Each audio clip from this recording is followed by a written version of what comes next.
So we are here today with Richard Dumont, who played Mr. Sardo in Are You Afraid of the Dark? It's the accent's on the SAR, is that correct? Accent on the dough. Oh, right. No, mister. Accent on the dough. Yes. It's easy. It's simple. You say it the way it's spelled. What is this? I assume you get asked to do this pretty often. Is that true? Yeah, on a fairly regular basis when people find out that I was Sardo. Oh, yeah, I remember that guy. It was Mr. Sardo. And then, of course, the doors open, and there you go. Right. We'll start a little bit earlier than Are You Afraid of the Dark? You were born in Toronto, correct? Correct. Yeah, that is right. Toronto, Ontario. Yeah. Okay. Did you grow up in Toronto, or did you move around, or was that pretty much where you stayed? Yes, I grew up in Toronto, and then moved to Los Angeles. I went to UCLA for 2.5 years, and then El Camino College to finish off my last semester for that time. And then I was lucky enough to that was, believe it or not, that was pre-med. I was I was going in for my BSc. Okay. And because my uncle's a pediatric cardiologist in Los Angeles, and medicine's always been a second love of mine, theater being first. So I was taking theater classes at night, and I don't know if you remember Jerry Paris. Jerry Paris directed a lot of the Happy Days and that sort of thing. Anyway, it was also the dentist friend of Dick Van Dyke on the old Dick Van Dyke show. Okay. Well, Jerry Paris went on to become a very good director. He was teaching a comedy class at night, and I took it, and I was just in love with it. And I wrote my parents in Toronto, and I told them I wanted to come back, and I'd like to go to a theater school. And they agreed. They said, all right, we're going to do it for a year, and if in that time you feel that you're still kind of walking the fence in between theater and medicine, promise us that you'll go back to medicine. And that if you promise that, then you come home, stay with us, and you go and study. Sure. And that's what I did. I went to Ryerson for theater acting. And then at the end of my, going into my second year, during our hiatus, I was taking comedy classes or improv classes with Second City. Okay. And one of their actors got married and was leaving on to go on his honeymoon for 2 weeks. They asked me to fill in, and I did. And when he came back, they asked me if I would be interested in joining the troupe, and I said yes. Right. And that was the scream heard round the world. What was that experience like with Second City? That was honestly, it was fantastic. Insofar as I got to certainly work with great people. Sure. And it was something that I used to go and see Second City when I was in high school, and I was just in awe. I mean, that's the days of Dan Aykroyd's brother Peter Aykroyd was in it. John Candy. There was just Martin Short. There was just the Catherine O'Hara. Sure. It was just a great time to be going and seeing the shows in Second City. Right. So getting to go into that troupe or into the touring company was just incredible. Okay. And it honed my, and there's the timing there. It also taught me how to be a writer. Sure. Because you have to basically write in front of people instantly. They'll tell you instantly whether or not they think you're doing is good or bad. Right. Yeah. So that was a great training ground for that sort of thing as well. Sure. Just to back up just a little bit, I mean, what were you interested in acting growing up? I mean, was that ever something that you did through early school? Well, yes, it was for some reason because I like to tell stories or do sketches that were just on the night before on like the David Steinberg show or something. Don't tell David that, please. Who's also an ex-Second City person, but don't mention it at all. And if you do, don't mention my name. My name, John Candy. That's easy. John once told me that. And, based on that, they asked me if I would start emceeing these assemblies that we had in lower school, and then from there, they went on, I guess. Right. So, yes, in answer to your question, my long way of saying, yes, I did have an interest in it earlier on. Okay. Some of your early credits, immediately showed you doing a lot of voice work. I mean, was that your aim, or how did you first get into doing voice work? Well, it's funny. I went basically right from theater school into Second City, and I was there for almost 3 years, as they say.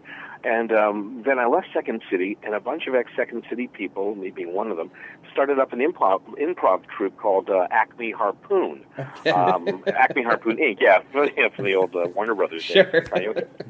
And we toured most of southern Ontario, and then went into southern Quebec. Uh-huh. Got into southern Quebec. One of the places we played for, gosh, I think 4 or 5 months, something like that, was Montreal. Sure. And I fell in love with the city. And I stayed, and the rest of the troupe went on, and I went back to Toronto mostly, and I stayed in Montreal. And from there, someone, a voice director who's just my mentor, I mean, he was just an incredible man. He's passed away now, God rest. But he was the best, and he saw me on stage, heard my voice. I guess one goes with the other. And he asked me if I'd be interested in coming into to voice a cartoon, or auditioning to voice a cartoon. Sure. And I did, and I was lucky enough to play. I played the Scarecrow in the Wizard of Oz cartoons. Okay. There was like 52 of them. Oh, wow. Two batches of 26 each. Yeah, half hours. Not this 8-minute crap that's on today. Sure. So I was really, really lucky. Right. And that's it. And then my voice stuff just started to go from there. Okay. One of your first live action credits was Choices with George C. Scott. Oh God, you did your homework. yeah, it was. Yes, I mean, was. did you get to work directly with George? And I mean, just what was your experience like on that film? At all? Oh, okay. Now, you and I are saying that I'm from Toronto. Yes, I am, but I'm actually from Scarborough, which was a borough of Toronto. Now it's its own city. So I'm just some punk from Scarborough. Fine.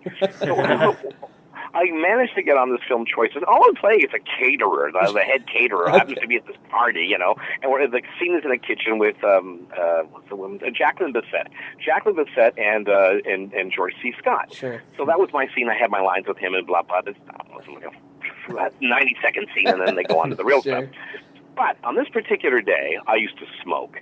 So I'm standing outside where the set was. It was an actual mansion just outside of Montreal. I'm standing there by myself. No wind.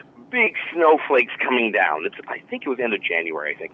Big snowflakes coming down. I'm standing there by myself having a cigarette. Right. This big black limousine pulls up. Man gets out, opens up the door. There's George C. Scott, now 12 feet away from me. Sure. Oh, my heart's beating like a jackrabbit, right? It's like, oh, my God. I'm shaking like a leaf. My cigarette is just shaking in my hand. And he comes up the stairs, and he says, morning. And I said something like, morning, sir. Morning, sir. He says, great day, isn't it? And I said, yeah, great day, sir. Bye. And then he goes in, and then that was it. I was just, those times when you just feel your pulse in your earlobes? That was one of those times. Wow. I had one. If I can share this with you, I had one. I'm absolutely. sorry, you got me free associating now. No, you're fine. One other time like that, I was really fortunate to play Burt Lancaster's Man Friday. I think my character's name was Mr. Hummel. I think something like that. In the Barnum, he was played Barnum, and I think that was the name of the movie. I think Barnum. So he played P.T. Barnum. Anyway, my call and makeup was something like 6:00 in the morning or some stupid time. Right. So I'm there by myself with the makeup ladies in this trailer. It's wall-to-wall mirrors. I'm sitting in the chair being made up. This presence, I feel him nudge by me, sits down in the chair beside me. It's Burt Lancaster. Now, him and I got nowhere else to look except in this mirror where he is. And basically it's the same thing. My voice went up 10 octaves. Hello, good morning, sir. Please get down. Get your voice down. And he was just, I got to work with for, I think, 3 days with him. He was just incredible. He was such a nice man. That's great. Yeah, there you go. Well, not a pretty story, but one that had to be told. I mean, it's interesting when the voice man can't control his voice, Yeah, yeah, right. something. Exactly. Or his bladder. Or his bladder. So I guess jumping ahead a little bit, how did Are You Afraid of the Dark come into your life? I went to. They had auditions here in. I say here because I'm speaking to you from Montreal. They had auditions here in Montreal, and I went out for the character of Sardo. Okay. And at that time, I had longer hair for a play that I was doing, and I tucked it up underneath a little ponytail and tucked it up and under so you couldn't see it. And I went into the audition, and Ron Oliver, a fantastic director, and DJ were there with the producer, whose name escapes me. It was like Peterson, something like Ian Peterson, I think. Anyway, they're all there in the room, and I'm auditioning, and I went, I felt that my ponytail was coming out from the back of my head as we were kind of talking about the scene. And so I started to tuck it in, and I said, sorry, I just want to tuck in my ponytail here. And he said, well, you got a ponytail? I said, yeah. Pull it out. So I did, and he said, you frizzed it up? And so I pulled it out, and I just frizzed up my hair, and I basically did the audition with this very mock, it's not even a British accent, it's somewhere between an upper crust, I don't know, East Coast accent or Connecticut accent and Mid-Atlantic, somewhere in there. It's kind of Mid-Atlantic.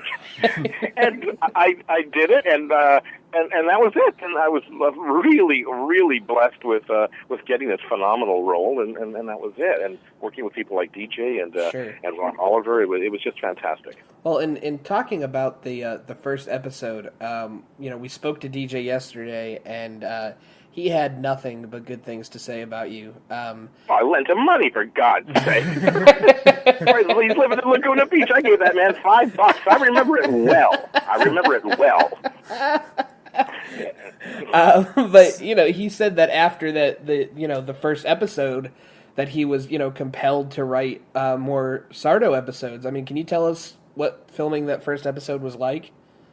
That first episode was absolutely incredible. I had no idea how blessed I was. Well, I did, I guess, in reading the script and knowing that I had some funny stuff to say. That was great. Sure.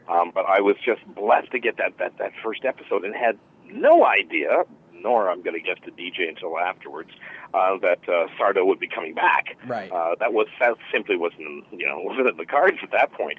But that episode was just a lot of fun, and I don't know if you remember the episode, but the whole thing was that every episode that I was in subsequent to that really had to have taken place before that episode, because in real time. That one ends on quite a bit of a downer. I mean, that's it. We go off into some other dimension. Right. It's just gone. Yeah. I remember even at an early age seeing that episode and just being so bummed out, because it was your character is immediately likable. And the other people in the episode were likable, and the fact that they just get whisked off to this other dimension was just so heartbreaking.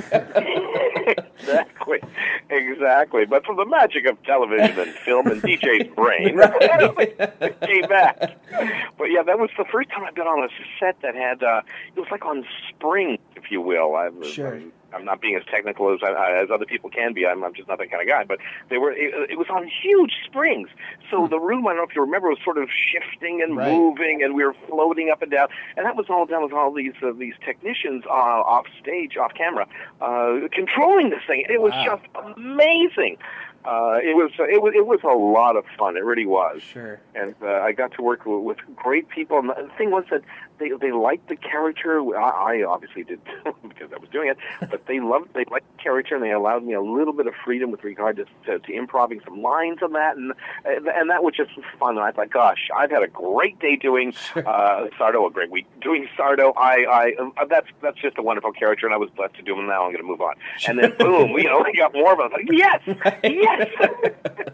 So I got to play him again, which was just utter sheer fun for me. Absolutely. So when it came to you were speaking about the accent earlier, was that sort of just a on the spot decision? And I mean, you can kind of speak about this in like broader terms, like in characters in general, like how you come up with this stuff in terms of, just the character in general and accent and all that kind of stuff. Well, I'm going back a bit. You'd know better than me at this point, but I'm going to guess 1992 or 3, something like that. It's somewhere in there, I think. I think. I'm going to try to remember as best I can, but it was in the audition room, as they say, with DJ and Ron and Mr. Peterson, and they had talked to me about the fact that he's just he's just this magician who's very grandiose, and he didn't really make it as a magician, although he's still doing it, but it's not what he does full time. He's been forced to open up this magic shop now, right. So he's probably a very well educated guy, and blah blah blah blah blah. So for whatever reason, I just kind of put on this, like I say, a cross between, somewhere in Connecticut and somewhere in the middle of the Atlantic, right. Just to give them a little bit of, uppityness, I guess. And they liked it, and it worked, and then they didn't want me to change it when we got on set. They wanted me to do the same thing, so I did. Sure. But that was very much spur of the moment. Right. Right. Cool. You had said, that you didn't really have any idea whether or not Sardo would come back, but just from reading the script and filming the episode, did anybody at that time have any idea that the show would be the success that it became? Well, I'm sure that the people, DJ's people and Nickelodeon and the rest, I'm certain that they were hoping for that. Sure. After the first season, it was evident. It was quite clear that they really had something here, something very special. I almost kind of compare it to like a Twilight Zone, but for kids. Absolutely. Because I don't know if you remember some of these episodes. Yeah, Sardo was certainly comic relief, without a doubt. Right. But there were some episodes that were not necessarily ones that I was in, although there were a couple of dark ones that I was in. Some of them were scary. They really were. Yeah, that was one of the things we talked to DJ about yesterday. There's stuff that has stuck with us. We're 20 years later now, and it's this is stuff that has stuck with us our whole lives. There you go. It's wild. And just the fact that a lot of them, well, first of all, it has in common with the Twilight Zone in that they're all framed, maybe in different ways, but they are framed, and that they're all kind of morality tales. Right. That's correct. That's right. Absolutely. Spot on. That's it exactly. I don't know of any other series. You would. Because I haven't been doing my homework on Right Between the Dark as much as I perhaps I should have in preparation for this review. But I can't, off the top of my head. There probably have been, but I can't think off the top of my head a series that went off the air and then was brought back on by popular demand. They came back on. They took like a season, or maybe even 2 seasons. Yeah, off. it was ended up being about 2 years. Yeah. Oh, was it? Oh, there you go. Okay. So, I can't think of another series that's done that on television. Sure. Again, there probably has been. I just can't think of one. So I think it was quite unique in that way. Right. In many ways, but that's certainly one of them anyway. Well, and certainly not in this kind of format. This was such a unique show. Yes. For that to have happened was pretty incredible. It was. In your second Sardo episode, you got to work with Frank Gorshin. I wonder if you could tell us a little bit about that. Well, first of all, I was just a kid, but Batman, right. It was. The Riddler. and Frank Gorshin. I remember when I was just. a very small boy. I remember my grandfather lived with us for a short period of time, and he used to watch Ed Sullivan on Sunday nights. And I remember Frank Gorshin coming on the Ed Sullivan show and doing his imitations, because he was a great mimic. I don't know if you're aware of that. Oh, yes. But that's how he started. He was an imitator. He was really, really good. Mm-hmm. And I remember him doing, I'm free associating again, but this all ties in. I remember him doing Burt Lancaster. and the whole thing was that he was doing Burt Lancaster as the Birdman of Alcatraz, and he's holding something, and he says, "What, bird?" And then he opens up to say his hands. Well, I had no idea that Frank, cut to, many, many years later, I had no idea that Frank Gorshin was playing that character until I got there that day. Don't mean to use the royal we. Until I got there that day and did the read-through. Sure. I had no idea. So they introduced me to Frank Gorshin, and I thought, wow, I had no idea. So as we started filming, the weeks following, I said to him, I remember you from, I told him the story about the Ed Sullivan Show and Burt Lancaster, and want to see my bird. He goes, wow. you're doing my act from 20 years ago. I've got to bring that back. That was it. He was also the first person I know that had this like the old transistor radios that had like an antenna. Oh, sure. He had this, only it gave him stock quotes. So he was constantly between takes opening up, pulling out his antenna, taking out this box, pulling out the antenna, and reading his stocks. Wow. And it'd be, I'm up. Oh, yeah, I'm up. Oh, no, I'm down. I'm down. Oh, no, I'm up. All day long. I kid you not. That's fantastic. He was kind of ahead of his time, almost with a precursor to the smartphone. He's like, oh, excuse, I'm bored with my present surroundings, so I'll check on this. You're absolutely right. Absolutely right. I've never, ever seen anything like that. That's bizarre. And it was great. It was great working with him. Sure. There was actually an outtake, something him and I did. I forget what the heck it was. He went into a Rodney Dangerfield, though, at one point. And Dick Clark Enterprises got a hold of me to ask me whether or not I would do a release so they could show that on his, I guess it was his blooper show or something like that. Wow. Then I think it got canceled or whatever the hell it was. It never went on. But there was a blooper. Maybe it's on the internet now. Who knows? Of Gorshin and I kind of just riffing and him going into Rodney Dangerfield on that particular episode. So saying that, and this is kind of a side note, but like as a voice actor and everything, do you consider yourself like good at impressions? Is that like in your bag of tricks, or do you kind of stay away from that? No, it's not. It's not. I really do admire people who can do that. I have voice matched people. In our business, this happens. I'm not telling any secrets where a particular actor can't come in for his or her looping sessions, and if it's just a line or two, if they can find somebody that can voice match that actor, they'll do that if they can. Well, of course, the actor gives his permission or her permission, and then that's done. So I have looped people before, famous people, but I do not do imitations. No. Okay. I admire people that can, though. I mean, do you know who is the best? Speaking of that, the best imitator I have ever in my life heard Who's that? is Jim Carrey. Oh, sure. And he stopped doing it. When I was in Second City, we used to go and watch the other acts that would come into Toronto, and they come to our show, we go to theirs, and that sort of thing. And I went to see Jim Carrey, I don't know, half a dozen times, I guess, at Yuck Yucks in Toronto. Uh-huh. I'm going back a number of years, and that's how Jim Carrey started. He was doing imitations, right. And he was, without a doubt, the best I'd ever and have ever heard in my life. And he stopped doing it because he said he didn't want to be, turn into that and be that for the rest of his career. Sure, that's really interesting. Clearly, he made the right choice. I mean, I agree that it is the right choice, but Mike and I are both huge fans of Ace Ventura, Pet Detective. And it's funny, there's a few key impressions in there. There's the Star Trek line, original people, right? And I think there's a few others as well. But I mean, he does the best James Dean I've ever seen. Yeah. He does just so many people that just aren't done normally. Right. His Clint Eastwood is phenomenal. Right. He's very good. His Bruce Stern has got to be that's one of the best imitations I've ever seen in my life.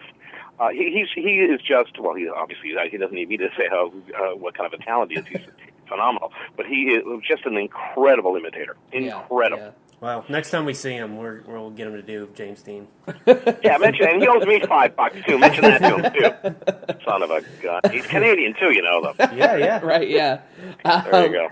So one of the next Sardo episodes was the Tale of Cutter's Treasure, and it's interesting for a few reasons. First of which was being that it was a 2-part episode. What was the shooting schedule like for something like that? Well, I remember that being all over the place, Cutter's Treasure. Yeah, and I remember that was the first time that Aaron Tagger and I, even though we were neck and neck for how many episodes, recurring episodes, we were in. I beat him by one. His character and my character were in, but that was. I think was that the only 2-parter. I'm not sure. Cutter's Treasure. That are you? I think there was the movie at the end, which was 2 parts. Or that actually may have been 3. And then I think there may have been one other 2-part episode. Certainly one of the few. But this was, it was. I just remember hearing the promos and seeing the commercials for this 2-part episode and just thinking, wow, what a treat, I mean, I get Yeah. a full hour of Are You Afraid of the Dark, and just thinking, how cool is that? Well, it was great. It really was, because DJ directed that. Sure, yeah. Yes, thank you. I recall it's been a long time since I've talked about Cutter's Treasure, which have got to be 1995, 94? Yeah, I think it was 95. Okay, there you go. It's been a while since that was a great episode. We had a lot of fun on that one. And as I say, first time Aaron and I got to work together on that. What was it like working with Aaron? It was fantastic. I had known Aaron for about 5 years because he lived in Montreal. Like when I first got here, him and his wife were already here, so I got to know him through another friend. They had done some plays together, Private Lives, and that sort of thing. And I got to know him. Very nice man. And then he moved to Toronto. He either moved to Toronto shortly after Cutter's Treasure or maybe just before. I'm not sure. But I got to know him, and he was just a very, very nice man. So the opportunity, when it arose, hey, we're going to be working together, that was just great. We had a fun time. Good. Oh, that's great. You also worked with Charles S. Dutton on that episode. What was that like? To tell you the truth, I thought until another young guy came along, Jay Baruchel, I thought, this guy is going to go places. You just knew from the minute you met him. Sure. It was one of those personalities that you meet. Same thing with Jay, and I've maintained a relationship with Jay Baruchel, who's just a fantastic guy. But you just have that as soon as you meet them, you have that sense about them. And again, we're going back some time ago, but you just have that sense about them that they're going to go places. Right. We talked about it a little bit, but the show famously, went off the air for a few years. And it came back under new management, I guess, so to speak. Was the experience on set any different? I mean, it just seems like, the tone may have been a little bit different, considering that not all the same people were involved anymore. On my end, not really. Okay. I noticed that perhaps in our episode it was a bit lighter, if you will, but Sure. That's something that I sort of have come to expect when in the episodes, at least in the scenes that Sardo is in. I'd come to expect that, but it did seem a bit lighter that particular episode with regard to storyline and that sort of thing. But from my end, no. I mean, it was just always a fun set, and it remained so under new management, quote unquote. It was fun. Great. In the final Sardo episode, as you mentioned, you worked with Jay Baruchel. Was that what was that episode like? I mean, you said you could kind of tell that he was going to be a talent. I wonder if you could just tell us a little bit about that episode. Well, Jay, he's a Montrealer, as you well know, and I had I think seen him on something he was doing before, which was like Popular Mechanics, I think, or something. Okay. We'd never met. I think it was Popular Mechanics anyway. He was in that series for a time, and just seeing him, not thinking that much, and then getting on set with him, it was just a different deal. First of all, we clicked really well. Sure. One of those people that as soon as you meet them, you feel like you've known them for the last 10 years. That kind of thing. Right. Yeah. Which for me happens rarely. But basically, people don't like me, and I don't like people. But there you go. I could be a much better director if only I liked actors. But with Jay, it was just one of those things. On my end, I can't speak for him, but that I instantly liked him. Sure. Instantly. Sure. And it was just a great experience. And a woman on that, an actress I have since grown to know very, very well, Eleanor Noble. She's a great talent, great actress, and a great voice as well. Mm-hmm. We do a lot of voice work together. Okay. Were you aware that was going to be the last Sardo episode? No. Okay. No. I was kind of living on borrowed time with regard to not knowing how long the reincarnation, like the phoenix of Are You Afraid of the Dark, how long that was going to last, Sure. or how it would be accepted by the public. So in that way, it was anything can happen at any day, and I guess it did. Right. But it was no, I had no idea. I was just again lucky to play, and felt lucky to play the character again. Right. At that time, I think there was all talk of a movie, I think, as well, that I think DJ had brewing for a while. Well, that's that. We might as well talk about that. I mean, that was one of the things that we weren't aware of until DJ had mentioned it yesterday. I mean, how much did you know about that? I didn't know much about it at all, except that I was on set one day for It may have been Time Trap. I'm not 100% sure. Maybe Oblivion. And people were saying, well, people being mostly the techies. You want to get the real story? You talk to the makeup people, you talk to the hair people, and you talk to the technicians. Sure. They know everything. So it's true. And they were saying, oh, there might be a movie of Are You Afraid of the Dark? Right. Really? Yeah, and I think Sardo's gonna be in it. Really? What else have you heard?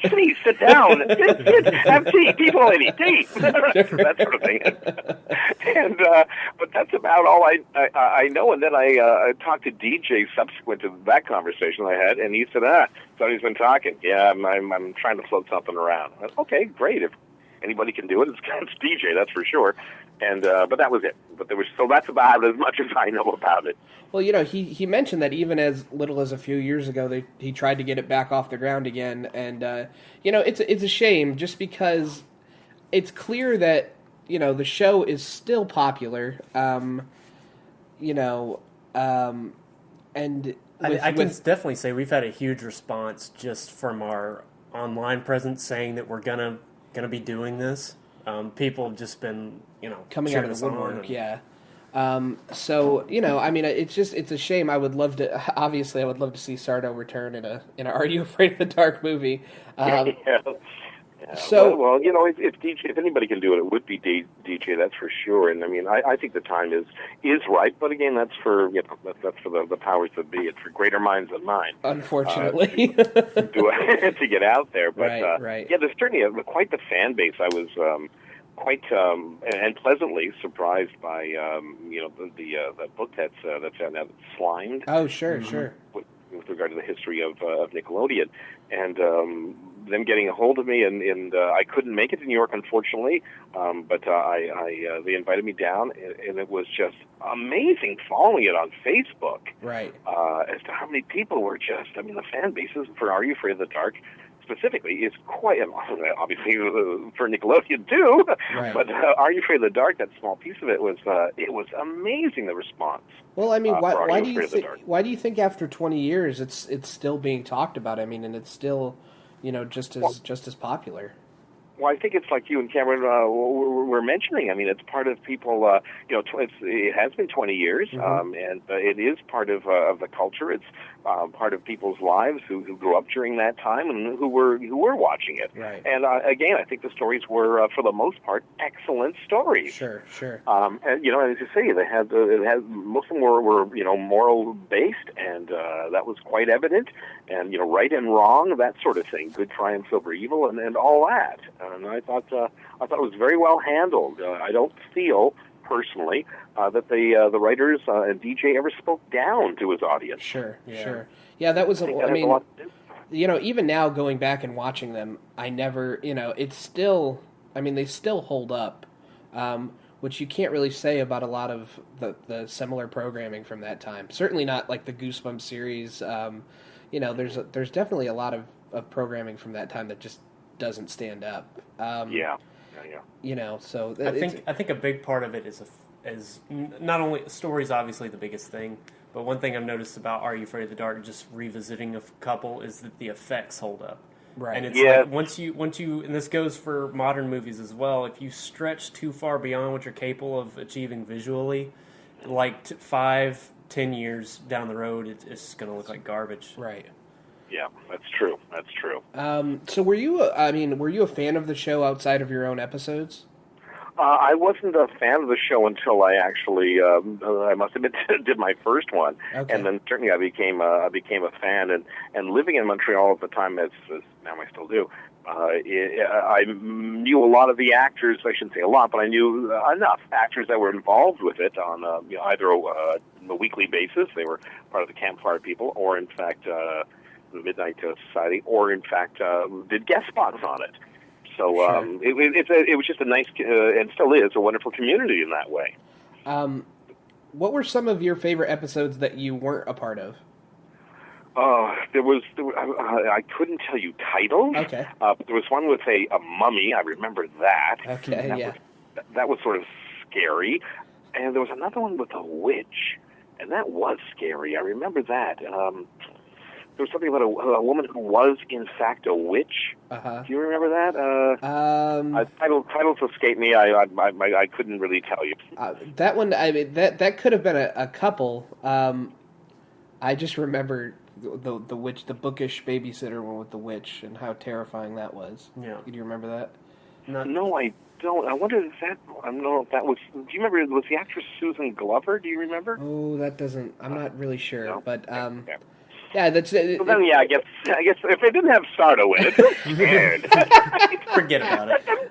Let them die. Let the monster eat them. Aside from Are You Afraid of the Dark, I mean, you've done Tripping the Rift, which I was kind of a fan of when it was on, actually. And you've done voice work for Splinter Cell and the Assassin's Creed series. What have been some of your favorite roles to do? Well, I guess some of my favorite roles are actually directing those. Okay. I voice directed the first 3 Splinter Cells. I just did the latest one, Blacklist. Oh, sure. So the Revolution World. I mean, I've been fortunate enough to have voice directed a few games now, and I'm really enjoying that, to tell you the truth. Wow. But I'm most comfortable now in the studio. I mean, I just love doing studio work behind the glass and with regard to voice directing, or on the other side of the glass in front of the mic, which I always enjoy. Sure. So that's those are my favorite times. And I do that. I'm fortunate enough to do that work quite a bit these days. Sure. I have for some time, and I just really, really enjoy it. Right. That's great. There's something that there's something that the supernal being, the God, whatever you want to call it, when you close the studio doors and you're doing a children's based animated project, right. I think he or she says, okay, you know what, for the next 3 hours you don't age. Sure. And then you come out, it starts again. But when you're in there, he or she has granted you that time. That's sure. like a freebie. Okay, that's past jail. Go. That's it. You're okay. And that's great, that you can live in that moment. I think Cameron and I are both filmmakers, and I mean, that's definitely what it's like on set a lot of times. You can just get away from it and live in the moment. Yeah, absolutely. I'm doing some writing right now, which I find wonderful. Mm-hmm. I just had a film that was done on Lifetime that was just presented on Lifetime just recently. Oh, wow. That I'm very proud of. Yeah, Deadly Hope. If you ever see that, I wrote that as one of those. They don't like calling it this anymore, but it's sort of a woman in jeopardy film. It's a thriller. And so I'm working on a second right now for them, or at least trying to get that written. Sure. And I have a comedy right now that I've just finished that I want to start floating around as well. So that's great. That's what I'm doing. Yeah, I'm really enjoying this part of my life. That's wonderful time to in hear. my life. Yeah, absolutely. Just to kind of wrap up, the TV landscape in the 90s was much different than it is now. And this is something we talked with DJ about. But, that original block of programming on Nickelodeon, the SNCC lineup with Roundhouse and Clarissa Explains It All and Ren and Stimpy and Are You Afraid of the Dark, probably wouldn't exist anymore. And I mean, it definitely doesn't. I mean, the programming certainly not on Nickelodeon anymore. Right. Just isn't that quality anymore. I mean, do you feel like we'll ever get back to a time where we'll have programming like Are You Afraid of the Dark again? Well, I can only hope. I have twins now. I have 4-year-old twins. Okay. Wow. And I can only hope that that in fact there will be programming like that for them. Sure. Because I know soon I'll be watching certain programs that I've had the good fortune to be involved with, to have been involved with. I'll be letting them watch it, and I want that to happen in their generation. I really, really do. I mean, that said, I feel that this is me personally now. I feel that the last year or two in television have been some of the best. Right. Some of the best television programs that I'm talking your Breaking Bad, Dexter, Game of Thrones. What's on television, whether it be through Netflix or HBO or whatever it may be. I think television in that way, if I can globally call it television, I think some of the best programming, some of the best stories, some of the best written stories have been on in the last couple of years that I've seen in many, many years. Certainly, there's a level of art and craftsmanship, if you can say that for really hasn't television. Existed before. Absolutely, and if they can bring that now to programming for young people, then I think, sky's the limit. Sure, absolutely. Well, I want to just, before we say goodbye, I just wanted to say, a lot of our listeners who have been responding, they've gone on to be, horror writers and horror bloggers and special effects makeup artists and filmmakers, and it's thanks largely in part to to the show that y'all did. I mean, Are You Afraid of the Dark has been such a big part of shaping our lives, and I want to say thank you for being a part of that, and for for creating something that has stuck with us for this long. That is very kind and very generous of you to say, and I thank you very much for saying that. That means a lot to me, because that character, that show, has a very special place in my heart, as does the people that were nice enough to allow me to be part of that, DJ and, sure. Mikhail, and as I say, one of the directors, Ron Oliver, particularly stand out in my mind right now. There have been others, I'm sorry, but these are the ones that certainly stick out. Sure. And I was just blessed, and I'm very, very proud of that, and that was very, very kind of you to say.